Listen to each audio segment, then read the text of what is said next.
প্রিয় শিক্ষার্থীরা, কেমন আছো তোমরা? আশা করি তোমরা সবাই ভালো আছো, সুস্থ আছো এবং পরিবারের সবাইকে নিয়ে নিরাপদে বাসায় অবস্থান করছো। শিক্ষার্থীরা, আমরা সবাই জানি আমরা এখন একটি কঠিন সময় পার করছি, কিন্তু আমরা যদি সবাই একটু সচেতন হই তাহলে অবশ্যই আমরা অতি শীঘ্রই এই কঠিন সময়টি পার হতে পারব। আজকে আমি আমার অনলাইন ভিত্তিক পঞ্চম ক্লাসে তোমাদের ওয়েলকাম জানাচ্ছি। আমি তাসনিম খায়ের, প্রভাষক, দর্শন বিভাগ, ঢাকা কলেজ, ঢাকা। আজকের ক্লাসটি তৃতীয় বর্ষের শিক্ষার্থীদের জন্য। শিক্ষার্থীরা, তোমাদের 307 নম্বর কোর্স বাঙালি দর্শন প্রাচীন থেকে আধুনিক, এটি আজকে আমি এই কোর্সটি থেকে আজকে আমি আলোচনা করব। আজকের বিষয় রাজা রামমোহন রায়ের সংস্কার সমূহ। শিক্ষার্থীরা, প্রিভিয়াস ক্লাসে আমি তোমাদেরকে বাংলার নবজাগরণ নিয়ে আলোচনা করেছিলাম। তখন তোমরা নবজাগরণের যে উৎপত্তি বা কিভাবে হয়েছিল, বাংলার নবজাগরণের কারা কারা অগ্রণী ভূমিকা পালন করেছিল এবং কোন কোন প্রতিষ্ঠান কিভাবে হলো নবজাগরণের ক্ষেত্রে আমাদের নবজাগরণকে সামনের দিকে এগিয়ে নিয়ে গেছিল, তোমরা সবকিছুই জানতে পেরেছিলে। আজকে আমরা রাজা রামমোহন রায়ের যে সংস্কারগুলো আছে সেগুলো নিয়ে আজকে আমরা আলোচনা করব।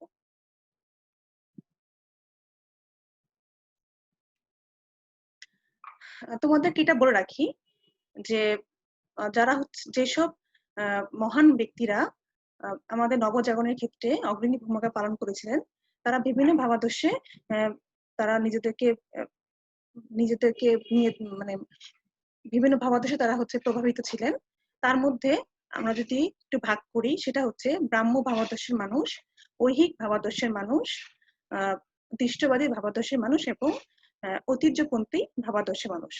আজকে আমরা ব্রাহ্ম ভাবাদর্শের মানুষ অর্থাৎ রাজা রামমোহন রায় কে নিয়ে আলোচনা করব এবং ব্রাহ্ম ভাবাদর্শের মানুষদের মধ্যে আমরা সেই রাজা রামমোহন রায়, দেবেন্দ্রনাথ ঠাকুর এবং কেশবচন্দ্রকে পেয়ে থাকি। পরবর্তী ক্লাসে আমরা দেবেন্দ্রনাথ ঠাকুর, কেশবচন্দ্র সেন তাদেরকে নিয়ে আলোচনা করব। আসো আমরা এখন একটু রাজা রামমোহন রায় সম্পর্কে জেনে নিই। রাজা রামমোহন রায়ের ডাকনাম হচ্ছে রামমোহন রায়। জন্ম তারিখ 22 মে 1772, মতান্তরে 1774। জন্মস্থান হচ্ছে হুগলি জেলা, আধুনা পশ্চিমবঙ্গ। মৃত্যু 27 সেপ্টেম্বর 1833। 61 বছর বয়সে উনি মারা গিয়েছিলেন। তার মৃত্যুস্থান হচ্ছে ব্রিস্টল, ইংল্যান্ড। যদি আমরা রাজা রামমোহন রায় সম্পর্কে বলতে চাই, তার আগে আমরা আসলে একটু সেই যে নবজাগরণের আগের যে প্রেক্ষাপটটা সেটা একটু জেনে নেই। সেই সময় আসলে শুধুমাত্র বাংলায় না, প্রাচ্যত ইতিহাস আমরা দেখতে পাই, তখন একটা অন্ধকার যুগ ছিল। তখন কুশিক্ষা, ধর্মীয় গোড়ামি এবং অশিক্ষা ছিল এবং মুক্ত বুদ্ধির যে কোনো চিন্তা চেতনা তখন আসলে সেভাবে ছিল না। এবং বাঙালি যে সেই সময়টা যে অন্ধকারে যে আচ্ছন্ন যে সময়টা ছিল, সেই সময় কোনো আশার আলো ছিল না। তখন মানুষ এতটাই ধর্মীয় গোড়ামিতে চলতো এবং ধর্মীয় ভাবে তাদের পায়ে আসা শিকল, ধর্মীয় যে অনুশাসন গুলো সেগুলো তাদের পায়ে শিকল দিয়ে রেখেছিল, সেখানে তারা মুক্ত বুদ্ধির কোনো চিন্তা করতেই পারতো না। সেই সময়ের কথা উল্লেখ করে মণি বাগচি একটি কথা বলেন বা তিনি একটি উক্তি করেন। তার মতে যে যদি কোনো নদীতে কোনো বাঁধ দেওয়া হয়, তখন সেই নদীটার প্রবাহ যেমন থেমে যায়, তার মধ্যে যদি কোনো তরঙ্গ উঠে না, সেমন ভাবেই তখন মানুষের মনেও এরকম একটি প্রতিবন্ধকতা সৃষ্টি হয়েছিল, যার ফলে তখন মানুষ শুধুমাত্রই ধর্মীয় গোড়ামি বা কুসংস্কার, অশিক্ষার মানে যা সেখানে রাজারা যা বলতো বা তাদের ধর্মীয় গোড়া যা বলতো তাই তারা মেনে চলতো। তাদের মনেও তখন কোনো তরঙ্গ ভাব উত্থিত হতো না বা তারা তখন কোনো নতুন কিছু দিশা তারা পাচ্ছিল না। সেই সময়, সেই অন্ধকার সময়ের যে আলোক বর্তিকা নিয়ে বা মুক্তির আন্দোলনের যে এগিয়ে এসেছিলেন, তিনি হচ্ছে রাজা রামমোহন রায়, যাকে আসলে রবীন্দ্রনাথ ঠাকুর ভারত প্রতীক নামে আখ্যায়িত করেছেন। তিনি এসেই আসলে এই বাংলা যে অন্ধকার আচ্ছন্ন যে সময়টা, সেটার বিরুদ্ধে আসলে বিদ্রোহ ঘোষণা করে এবং সেটার সংস্কারের প্রতি তিনি মনোযোগী হন। রাজা রামমোহন রায় আসলে ছোটবেলা থেকেই মেধার পরিচয় দিয়েছিলেন। তার শিক্ষাটা আসলে তার পরিবারে সেই শিক্ষাটা তিনি প্রথম শুরু করেছিলেন। তার বাবা ছিলেন রামকান্ত রায় এবং মা হচ্ছে তারিণী দেবী। তার বাবা হচ্ছে তাকে প্রথমে নিজের বাসাতে শিক্ষা দিয়েছিলেন, কিন্তু পরবর্তীতে তাকে উন্নত পড়াশোনা করার জন্য তাকে পাটনায় প্রেরণ করেন। কিন্তু পাটনায় যাওয়ার পরেই তিনি আরবি ফার্সি ভাষায় দক্ষতা অর্জন করেন এবং সেই আরবি ভাষায় তিনি হচ্ছে ইসলাম ধর্মের যে কোরআন শরীফ সেটা তিনি পাঠ করেন এবং সেটা পাঠ করার ফলে তার মধ্যে একশ্বরবাদী যে চিন্তা চেতনা ঈশ্বর সম্পর্কে সেটি আসে এবং নারীদের প্রতি যে সম্মান করার যে ব্যাপারটি সেটাও তার মধ্যে তখন চলে আসে। কারণ ইসলাম ধর্মে অনেক আয়াত আছে যেখানে নারীদেরকে সর্বোচ্চ সম্মানটি দেওয়া হয়েছে। এবং তাছাড়া তিনি ইসলাম ধর্মের যে সুফি ভাবাদর্শ এবং মুতাজিলা ভাবাদর্শ দ্বারা তিনি প্রভাবিত হয়েছেন। মুতাজিলা এবং সুফি ভাবাদর্শটা এরকম যে সেখানে ধর্মের যে বাহ্যিক ব্যাপারটি সেটি বাদ দিয়ে শুধুমাত্র আভ্যন্তরিক ব্যাপারটার দিকেই খুব বেশি গুরুত্ব প্রদান করা হয়। এবং তিনি শুধু যে ইসলাম ধর্ম তাই নয়, তিনি হিন্দু শাস্ত্রের যে সকল ধর্মগুলো সেটা উনি সংস্কৃত ভাষায় পাঠ করেন, বাইবেল উনি হিব্রু ভাষায় পাঠ করেন এবং প্রত্যেকটা ধর্ম উনি পাঠ করার ফলে তার মধ্যে এইটাই জন্মে যে একটা ভাব জন্মে যে হ্যাঁ ঈশ্বর হচ্ছে আসলে এক এবং তাকে আমরা বিভিন্ন নামে ডাকলেও সেটা হচ্ছে আমরা এক ঈশ্বরবাদী যে ধারণা সেটা আসলে ঠিক। সে তিনি যখন এরকম ইসলামী সুফি এবং মুতাজিলা ভাবদের সাথে প্রভাবিত হন, সে তার বাবা জানতে পারেন এবং তাকে উন্নত আরো বেশি পড়াশোনা করেন এবং সংস্কৃত শিক্ষার জন্য তাকে কাশি প্রেরণ করা হয়। সে কাশিতে যাওয়ার পরেও তিনি সেই সংস্কৃত ভাষার উপর অনেক সংস্কৃত ভাষায় উনি শিক্ষা লাভ করেন, হিন্দু ধর্মের যে সকল শাস্ত্র সংস্কৃত ভাষায় পাঠ করেন। কিন্তু তার মধ্যে তখনও কিন্তু এই যে ভিতরে যে তার একশ্বরবাদী চিন্তা ভাবনা, হিন্দু ধর্মের যে পৌত্তলিকতা সেটার বিরুদ্ধে যে তার চিন্তা ভাবনা সেগুলো তখনও তার মধ্যে ছিল। এবং তিনি যখন এইসব সম্পর্কে বলেন এবং পৌত্তলিকতার বিরুদ্ধে যখন তিনি তার আওয়াজ তুলেন তখনই তাকে আবার আসলে গৃহত্যাগ করতে হয়। এবং এটা অনেকেই মনে করে যে যখন তাকে দ্বিতীয়বারের মতো গৃহত্যাগ করতে হয় তখনই তার আসলে তার কর্মজীবন সম্পর্কে আমরা ভালো জানতে পারি এবং তখন তার মধ্যে এই যে সংস্কার যে ব্যাপারটি তখন সেই ব্যাপারটি চলে আসে এবং উনি মনে করেন যে না আসলে ধর্ম সংস্কার সমাজ সংস্কারটা আসলে করা উচিত, যেটা আমাদের বাংলায় যে আমাদের যে অন্ধকার যে ব্যাপারগুলো যুগটা মানে অন্ধকার যুগে যে কুশিক্ষাগুলো আছে, আমাদের যে মুক্তবুদ্ধির অভাবগুলো আছে সেগুলোকে আসলে সংস্কার করা দরকার। তখন থেকে তার মধ্যে এই সংস্কারের মানসিকতা চলে আসে। তার রচনাগুলো যদি আমরা দেখি একটু, তহফুতুল মুহাহিদিন, বেদান্ত গ্রন্থ, সহমরণ বিষয়ক প্রবর্তক ও নির্বর্তকের সংবাদ, ব্রহ্মসঙ্গীত, গৌড়ীয় ব্যাকরণ। তার সংস্কারগুলো হলো ধর্ম সংস্কার, সমাজ সংস্কার, শিক্ষা সংস্কার ও রাষ্ট্র ও আইন সংস্কার। এখন আমরা ধর্ম সংস্কারটা একটু পড়বো, তারপর আস্তে আস্তে সবগুলো একটু একটু করে সংক্ষিপ্ত আলোচনা করব। যদি আমরা প্রথমে ধর্মীয় সংস্কার দেখি, যে রাজা রামমোহন রায় একেশ্বরবাদে বিশ্বাস করতেন। তিনি হিন্দু ধর্মাবলম্বীদের মূর্তি পূজার বিরোধী ছিলেন। এই বিশ্বাস থেকে তিনি ব্রাহ্ম সমাজ ও ব্রাহ্ম ধর্ম প্রতিষ্ঠা করেন। রামমোহন রায় হিন্দু ধর্মাবলম্বীদের আচরণীয় ধর্মীয় আচার অনুষ্ঠান মানতেন না ও তা প্রকাশ্যে প্রতিবাদ করতেন। তিনি মনে করতেন সকল ধর্মীয় আচার অনুষ্ঠান কুসংস্কার ছাড়া কিছুই নয়। রামমোহন রায় বেদের বাংলা অনুবাদ প্রকাশ করে তার বক্তব্য প্রমাণ করেন। তাহলে আমরা দেখতে পাচ্ছি কি যে রাজা রামমোহন রায় আসলে একেশ্বরবাদে বিশ্বাস করতেন। তিনি আসলে মূর্তি পূজার বিরোধী ছিলেন এবং সেই জন্য তিনি প্রথমে আসলে আত্মীয় সভা গঠন করেন তার এই মনোভাবটিকে ইয়ে করার জন্য। যে আত্মীয় সভাটি গঠন করা হয় 1815 সালে আর বিলুপ্ত হয় 1823 সালে। সেটার অবস্থান ছিল হচ্ছে কলকাতা। আর সেটার কাজ হচ্ছে যে মুক্ত বুদ্ধির প্রসার ঘটানো এবং কুসংস্কার ও ধর্মীয় গোড়ামি বন্ধ করা। আসলে আমরা এখন আত্মীয় সভার যে কার্যক্রম সেটা দেখে নিই। আত্মীয় সভার কার্যক্রম ছিল একেশ্বরবাদী হিন্দু বেদান্তবাদ ও অনুরূপ বিষয়গুলোতে আলোচনা ও বিতর্কের আয়োজন করা। এছাড়াও তারা বিভিন্ন ধর্মীয় ও সামাজিক সমস্যা সম্পর্কে নিজেদের মধ্যে মত বিনিময় করতেন। মানিকতলায় অবস্থিত রাজা রামমোহন রায়ের বাগান বাড়িতে সাপ্তাহিক আলোচনা অনুষ্ঠিত হতো। এই সমাবেশগুলির মধ্যে বেশিরভাগই অনানুষ্ঠানিক ছিল এবং সেই সভাগুলোতে কেবলমাত্র কয়েকজন বাঙালি বুদ্ধিজীবী যোগ দিতেন। এটি কোনো আনুষ্ঠানিক প্রতিষ্ঠান ছিল না এবং কোনো সদস্যপদ নিবন্ধন পদ্ধতিও ছিল না। প্রতি সপ্তাহে একদিন এই সভার আয়োজন হতো।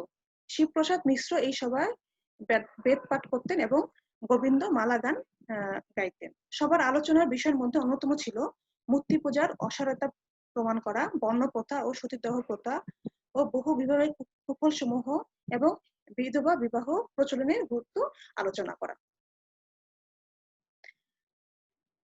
এই সভায় যে উল্লেখযোগ্য সদস্য ছিলেন তারা হলেন বা যারা হচ্ছে এই সভাগুলোতে যোগদান করতেন তারা হচ্ছেন প্রিন্স দ্বারকানাথ ঠাকুর, প্রসন্ন কুমার ঠাকুর, নন্দ কিশোর বসু, বৃন্দাবন মিত্র, শিবপ্রসাদ মিশ্র, হরিহর নন্দ তীর্থস্বামী।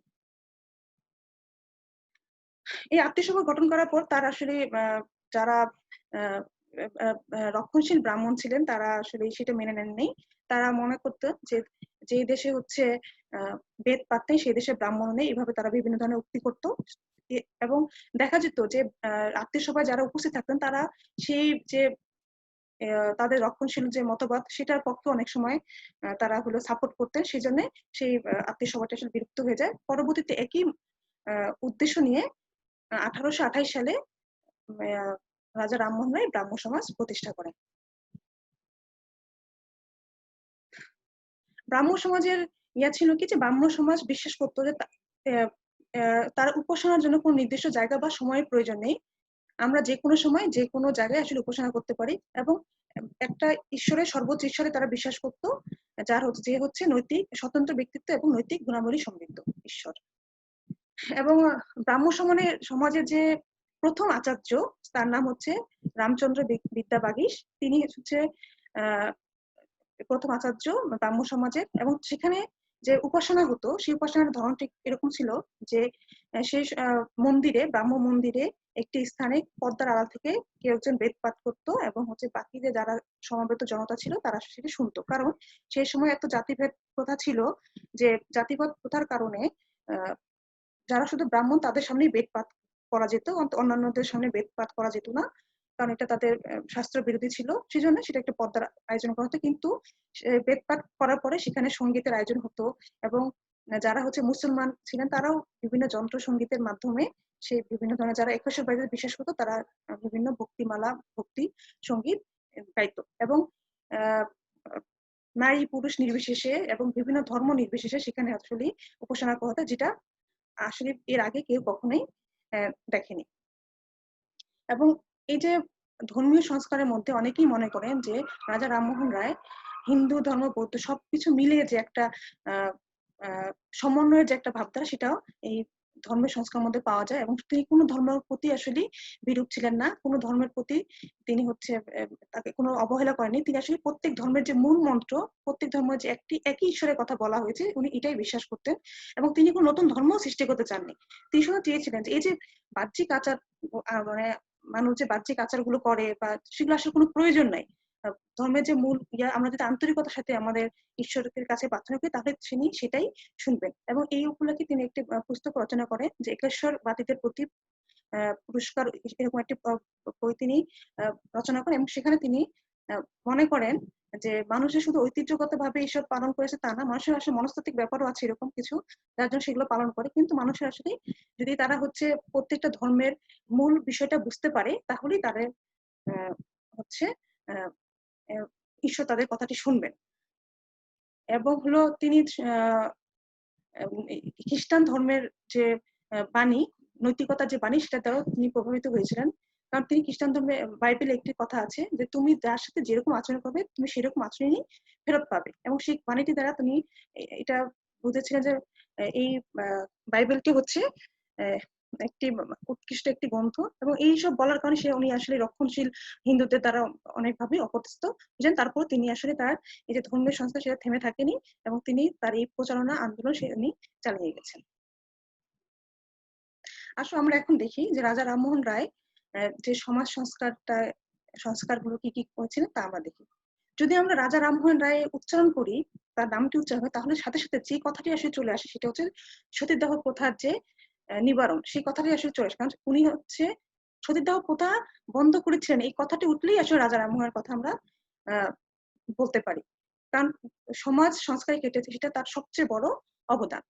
এবং তোমরা জানো যে সতীদাহ প্রথাটা কি।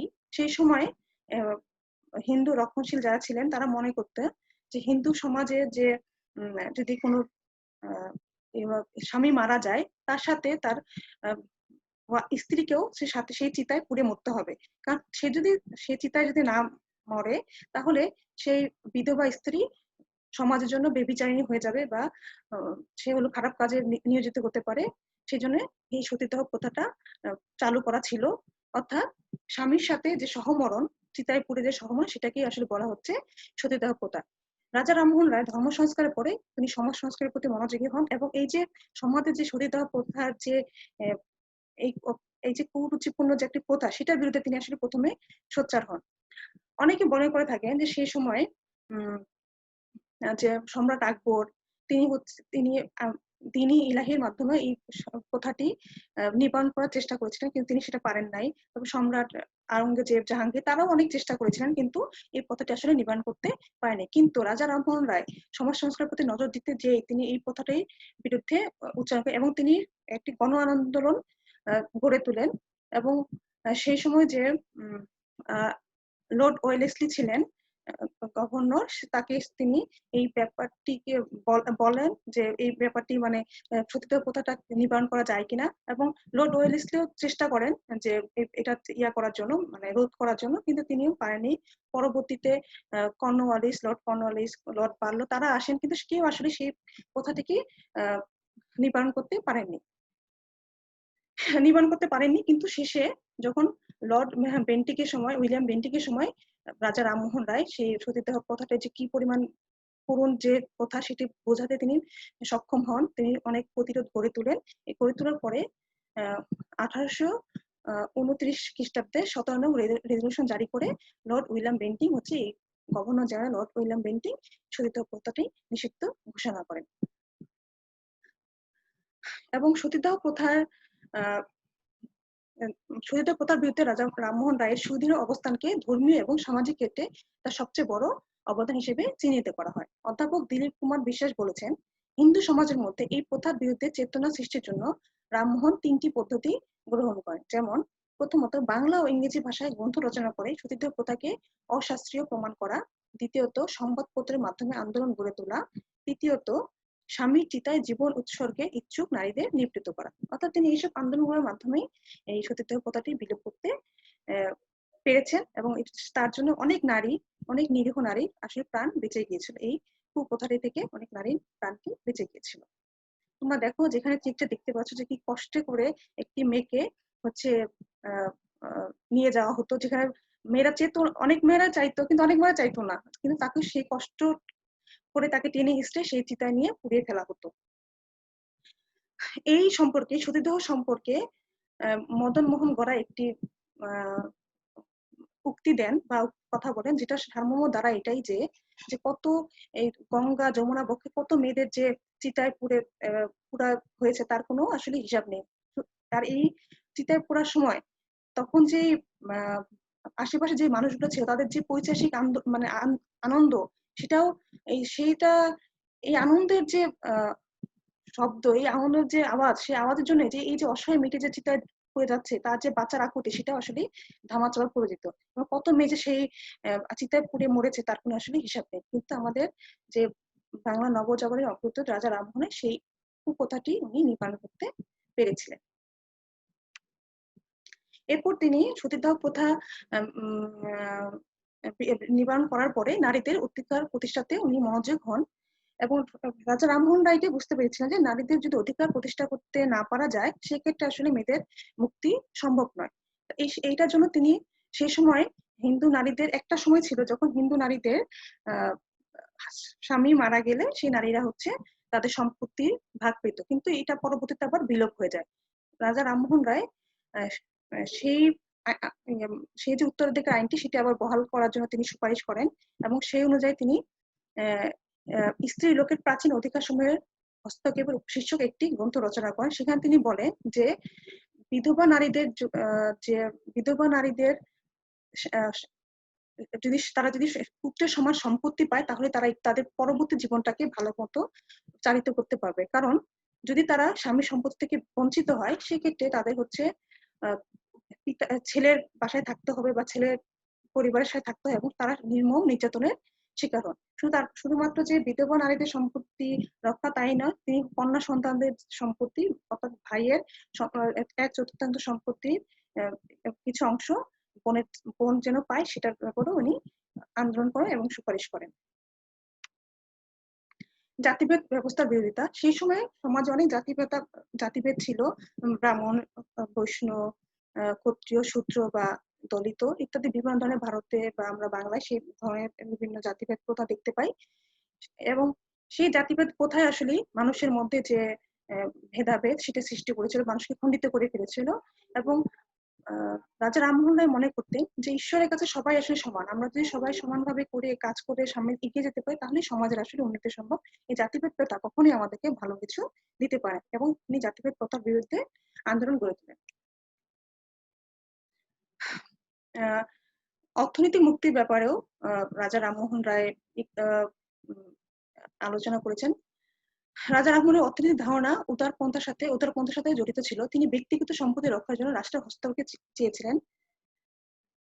তার নিবন্ধ পূর্বসূরি সম্পত্তির উপরে হিন্দুদের অধিকার সম্পর্কিত প্রবন্ধটি এই দিক নির্দেশ ছিল। প্রত্যেক সম্পত্তির উপর একজনের দাবি বজায় রাখতে হবে। তিনি আরো পরামর্শ দিয়েছিলেন যে জমিদারদের অত্যাচার থেকে কৃষকদের সরকার দ্বারা রক্ষা করা উচিত। লর্ড কর্নওয়ালিস প্রবর্তিত 1793 যে স্থায়ী বন্দোবস্ত যে বিপজ্জনক দিকটি তিনি সেটি উপলব্ধি করতে পেরেছেন, এবং এটি কৃষকদের যে মুক্তি বা চাষাদের যে মুক্তি সেই ব্যাপারে তিনি আন্দোলন গড়ে তুলেছিলেন। কৌলীন্য প্রথা ও বাল্য বিবাহের বিরোধিতা।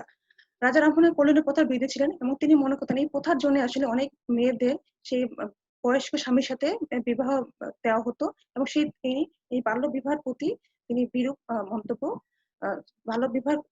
এই যে বিরূপ বাল্য বিবাহের পরে সমাজে যে সমস্যাগুলো সৃষ্টি হয়, মেয়েরা যে অনেক সমস্যার সৃষ্টি হয় সেই ব্যাপারটা তিনি বুঝতে পেরেছেন, এবং এই বাল্য বিবাহের বিরুদ্ধে তিনি আন্দোলন গড়ে তুলেছিলেন। বহু বিবাহের বিরুদ্ধে আন্দোলন। সেই সময় অনেক রক্ষণশীল হিন্দু বলতো যে শাস্ত্রে এটা আছে যে বহু বিবাহ হচ্ছে ছেলেদের বা পুরুষদের হচ্ছে এটা হলো নিয়ম, কিন্তু আসলে সেটা কোনো নিয়ম ছিল না। রাজা রামমোহন রায় এটা মনে করতেন যে বহু বিবাহের ফলে অনেক মেয়ের জীবন আসলে নষ্ট হয়ে যায়, তারা হচ্ছে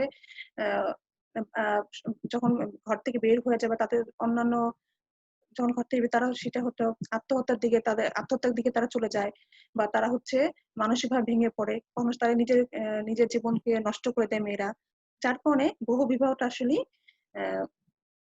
সমাজের জন্য ভালো নয়। তিনি আসলে শাস্ত্রের ব্যাখ্যা দিয়ে বলেছিলেন যে প্রাচীন শাস্ত্রে পুরুষের বহু বিবাহ যথেষ্ট অধিকার দেওয়া হয়নি, তবে প্রাচীনকালে কোনো স্ত্রী যদি ব্যভিচারিণী হতো, সুরাসক্ত হতো বা বন্ধ হলে পুনরায় হয়তো পুরুষ বিবাহ করতে পারতো, কিন্তু তাই বলে শুধু মাত্র নিজের ইচ্ছা বশবর্তী হয়ে কোনো পুরুষ বহু বিবাহ করবে সেটার তিনি বিরুদ্ধে আন্দোলন করেছিলেন। শিক্ষা সংস্কার। রাজা রামমোহন রায় ধর্মীয় সংস্কার এবং সমাজ সংস্কারের পরে উনি শিক্ষা সংস্কারের দিকে মনোযোগী হলেন। রাজা রামমোহন রায় বুঝতে পারলেন যে এই সমাজকে বা এই জাতিকে যদি উদ্ধার করতে হয় তাহলে অবশ্যই শুধুমাত্র এই মক্তবের শিক্ষা বা সংস্কৃত শিক্ষার মাধ্যমে সেটা সম্ভব নয়, তাদেরকে অবশ্যই জ্ঞানে গুণে বিজ্ঞান, ইংলিশ শিক্ষা বা পাশ্চাত্য শিক্ষার দিকেও তাকে নজর দিতে হবে, বা পাশ্চাত্য শিক্ষিত করতে পারলে আসলে এই জাতিকে মুক্ত করা সম্ভব। তিনি এটা প্রাণপণে শিক্ষা সংস্কারের প্রতি মনোযোগী হয়েছিলেন।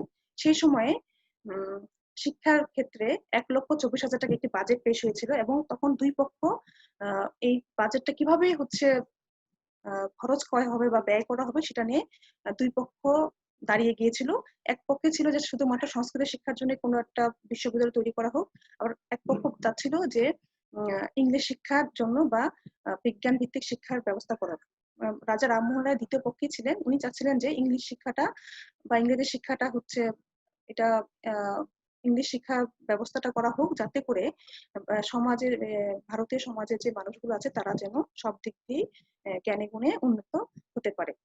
এবং শেষ পর্যন্ত যে ব্রিটিশ সরকার যেটা তারা কিন্তু সেটা মানেন নাই, তারা চাচ্ছিল যে একটা সংস্কৃত প্রতিষ্ঠা করা হোক, কিন্তু তখন রাজা রামমোহন রায় তখনকার যে লর্ড ছিলেন আমহার্স্ট তাকে হলো একটা পত্র লিখেন, এবং সেই পত্রে বলেন যে আমরা জানি যে এই সরকার আসলে জনগণের উপকার করতে চায়, এবং তারা যে উপকার করতে চায় তারা যেন ইংলিশ শিক্ষার্থী এই সমাজে যেন ইংরেজ শিখতে পারে, বা প্রাকৃতিক বিজ্ঞান, রসায়ন, দর্শন ইত্যাদি শিক্ষা দিতে পারে মানুষকে, সেই ব্যাপারে যেন সজাগ হয়। যদিও তখন তার চিঠিটি খুব একটা মূল্যায়ন হয়নি, কিন্তু পরবর্তীতে এই চিঠির প্রেক্ষাপটেই আসলে তখন সংস্কৃত কলেজ প্রতিষ্ঠা বদলে হিন্দু কলেজ প্রতিষ্ঠিত হয়, এবং এখানেও রাজা রামমোহন রায়ের রক্ষণশীল যারা হিন্দু ছিলেন তারা তার বিরুদ্ধে ছিলেন, তারা হচ্ছে এটা বলেন যে যেহেতু রাজা রামমোহন রায় একেশ্বরবাদীতে বিশ্বাস করতেছেন, সেই জন্য হিন্দু কলেজের যে কমিটি আছে সেই কমিটিতে তাকে রাখা যাবে না। কিন্তু রাজা রামমোহন বলেন যদি মানুষ, আমি যদি এই কমিটি থাকি তাহলে যদি শিক্ষার জন্য কোনো সমস্যা হয় সেক্ষেত্রে আমি সেই কমিটিতে থাকতে চাই না। আমি চাই যে বাংলার মানুষ শিক্ষিত হবে, ইংরেজি শিক্ষায়, বিজ্ঞান শিক্ষায় এবং উন্নত শিক্ষায় শিক্ষিত হবে, সেই জন্য আমি যে কোনো ত্যাগ স্বীকার করতে প্রস্তুত। অর্থাৎ তিনি শিক্ষার জন্য যতটুকু ত্যাগ স্বীকার করে সেটা তিনি করেছেন। এবং শুধু যে আহ, আহ, শিক্ষার কথা বলেছেন তা নয়, তিনি নারী শিক্ষার জন্য অনেক কথা বলেছেন। তিনি মনে করতেন যে নারীদের যে এই যে সমস্যা, এই যে আমাদের সমাজে নারীদের এত কষ্ট, সেই সবকিছু কষ্টের মূলেই রয়েছে আসলে নারীদের শিক্ষার অভাব। নারীরা যদি শিক্ষিত হয়, তারা যদি অর্থনৈতিক মুক্তি পায়, তাহলে অবশ্যই নারীদের যে সমাজে নারীদের যে অবস্থান সেটা অনেক উন্নত করা সম্ভব হয়। সেজন্য উনি আসলে মুক্ত চিন্তার একজন মানুষ ছিলেন। তিনি মুক্তভাবে সবকিছু চিন্তা করতেন। এরকম মানুষ আসলে সেই সময়ে সেই চিন্তাই করা যায় না যে তিনি এতটা আধুনিক ছিলেন। প্রাচ্য ও প্রাচ্যদের শিক্ষা, সংস্কৃতি ও ধর্ম সম্পর্কে জ্ঞান অর্জন করার ফলে তার চরিত্রে বহুত্বের এক বিরাট সমন্বয় ঘটেছিল বলে তাকে প্রাচ্য ও পাশ্চাত্যের এক পূর্ণ সমন্বয়ক প্রতীক বলে অভিহিত করা হয়। আচ্ছা, এরপর তিনি শিক্ষা সংস্কারের পরে উনি রাষ্ট্র এবং আইন সংস্কারের প্রতি মনোযোগ হন। সেই সময় যে তৎকালীন বিচার ব্যবস্থা ছিল সেটাকে তিনি আধুনিকতার আলোকে ঢেলে সাজানোর চেষ্টা করেছিলেন। কারণ সেই সময়ে একটি বড় সমস্যা ছিল যে যে আদালতটি ছিল সেই আদালতে শুধু ফার্সি ভাষা ব্যবহার করা হতো মুসলিম আদালতগুলোতে, বা সেই সময় সেই প্রতিষ্ঠিত আদালতকে আসলে ফার্সি ভাষা ব্যবহার করা হতো। এবং সেখানে যে ব্রিটিশ যারা হচ্ছে ইংরেজ জাজ বা ছিলেন, তারা আসলে সেই ভাষাটি বুঝতেন না, বা তখন সেই করার জন্য ভাষা যেহেতু উভয় আসামি বিবাদী সবার মধ্যে মানে ভাষা নিয়ে অনেক সমস্যা হতো, তখন হলো দোভাষী নিয়োগ করাতে। এবং এই ভাষীরা অনেক সময় ভালো মানুষ থাকতো না, তারা আসলে কি বলতো, বিচারটা আসলে ঠিক মতো দিচ্ছে কিনা, ফলাফল ঠিক হচ্ছে না, এটা আসলে বোঝা যেত না। সেই জন্য রাজা রামমোহন রায় এসে আদালতগুলোতে ইংলিশ ভাষা ব্যবহারের সুপারিশ করেন। তিনি চান যে কোনো মানুষ যাতে এই ভাষার ব্যবহার জন্য তাদের জন্য বিচার ব্যবস্থার কোনো ধরনের সমস্যা সৃষ্টি না হয়, সেজন্য তিনি এটাকে আধুনিকতার আলোকে ঢেলে সাজানোর চেষ্টা করেন। তাছাড়া উনি চেয়েছিলেন যে সংবাদপত্রের যেন স্বাধীনতা বজায় থাকে, কারণ সংবাদপত্রের যদি স্বাধীনতা বজায় থাকে তাহলে নাগরিকরা তাদের যে পূর্ণ মতামত সেটা দিতে পারবে, বা নাগরিকরা যদি কোনো কারণে কোনো সমস্যার সম্মুখীন হয় সেটা তারা সরকারের দৃষ্টিগোচর করতে পারবে সংবাদপত্রের মাধ্যমে। কারণ সংবাদপত্রের স্বাধীনতা থাকাই মানেই হচ্ছে একটি সংবাদপত্র যেহেতু দর্পণ, একটি সেই দর্পণ সমাজের দর্পণ হিসেবে সেটা প্রতিফলিত হতে পারে।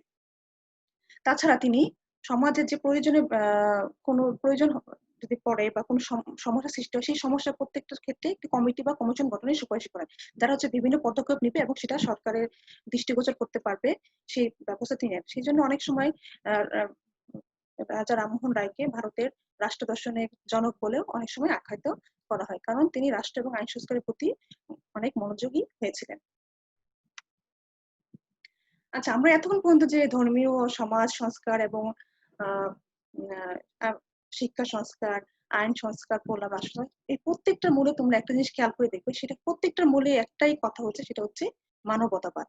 আর রাজা রামমোহন রায় আসলে মানব মানব দরদী ছিলেন বলেই তিনি প্রত্যেকটা ক্ষেত্রে মানবতারই জয়গান গেয়েছেন। তার যে আমি প্রথমে যে আমরা ধর্ম সংস্কারটি পড়লাম, সেখানেও তিনি প্রত্যেকটা ধর্মের মানুষের মধ্যে তিনি কিন্তু কোনো বিভেদ করেনি। প্রত্যেক ধর্মের মানুষকে তিনি একই ছাতার তলে নিয়ে আসতে চেয়েছিলেন।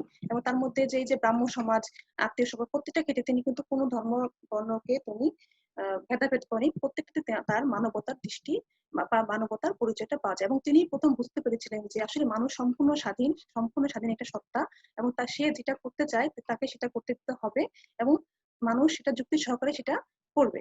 এবং আমরা যে সমাজ সংস্কারে দেখি, তার প্রত্যেকটা কাজই তিনি সমাজ সংস্কারের প্রত্যেকটা কাজই হলো মানবের যেহেতু মানুষের যেহেতু উপকার হয় সেই কাজে তিনি করে গেছেন। তারপর আমরা যদি তার আইন সংস্কার দেখি, আমরা যদি তার শিক্ষা সংস্কার দেখি, তিনি মানবতা ছাড়া আসলে কোনো কিছুই চিন্তা করেন। তিনি সবার উপর মানুষকে আসলে প্রাধান্য দিয়েছেন।